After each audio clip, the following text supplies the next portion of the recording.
അപ്പോൾ അധ്യാപക യോഗ്യതാ പരീക്ഷ വിജയിച്ചിരിക്കണമെന്ന സുപ്രീം കോടതി വിധി വന്നതോടെ ജോലി പോകുമെന്ന ആശങ്കയിൽ 1,00,000-ലധികം അധ്യാപകരാണ്. 2 വർഷത്തിനകം കേറ്ററ്റ് യോഗ്യത നേടിയില്ലെങ്കിൽ സ്ഥിരം അധ്യാപകരാണെങ്കിലും ജോലി പോകും. സുപ്രീം കോടതി ഉത്തരവിനെതിരെ അപ്പീൽ പോകാൻ നിലവിൽ വിദ്യാഭ്യാസ വകുപ്പും ആലോചിക്കുന്നില്ല. സുപ്രീം കോടതി വിധി പ്രകാരം 5 അതിലധികം വർഷമോ സർവീസ് ബാക്കിയുള്ള അധ്യാപകർ 2027 സെപ്റ്റംബർ 1 കേറ്ററ്റ് യോഗ്യത നേടിയിരിക്കണം. യോഗ്യത നേടാത്തവർ നിർബന്ധിത വിരമിക്കൽ നടപടി നേരിടേണ്ടി വരും. നിലവിൽ സംസ്ഥാനത്ത് സർക്കാർ എയ്ഡഡ് മേഖലകളിലായി 1,75,000 സ്ഥിരം സ്കൂൾ അധ്യാപകരുണ്ട്. ഇതിൽ 25,000 ഹയർ സെക്കൻഡറി അധ്യാപകർക്ക് ടെറ്റ് യോഗ്യത ബാധകമല്ല. ബാക്കി 1 മുതൽ 10 വരെ ക്ലാസുകളിൽ 1.5 ലക്ഷം അധ്യാപകരുണ്ട്. ഇതിൽ 70,000-ലധികം അധ്യാപകർ ടെറ്റ് യോഗ്യത നേടി നിയമിതരായവരാണ്. വിരമിക്കാൻ 5 വർഷമുള്ളവർക്ക് ടെറ്റ് യോഗ്യത നിർബന്ധമല്ല.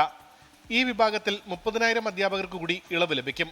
ബാക്കി 50,000 അധ്യാപകർ 2 വർഷത്തിനകം യോഗ്യത നേടിയില്ലെങ്കിൽ പിരിഞ്ഞു പോകേണ്ടി വരും.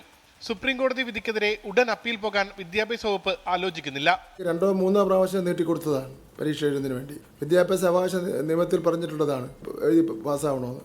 പറഞ്ഞാൽ കേൾക്കില്ലെന്ന് എന്ത് ചെയ്യാൻ പറ്റും? അധ്യാപകർ തന്നെ പറഞ്ഞാൽ കേൾക്കായിരുന്ന ഇതിന് വലിയ പ്രശ്നമാണത്. കാരണം സുപ്രീം കോടതിയുടെ വിധിയാണ്. അത് പാസ്സായില്ലെങ്കിൽ പിരിച്ചുവിടാനാണ് പറഞ്ഞിരിക്കുന്നത്. ടെറ്റ് നടപ്പാക്കി തുടങ്ങിയ 2013 മുതൽ നിരവധി തവണ യോഗ്യത നേടാൻ സർവീസിലുള്ള അധ്യാപകർക്ക് സമയം നീട്ടി നൽകിയിരുന്നു.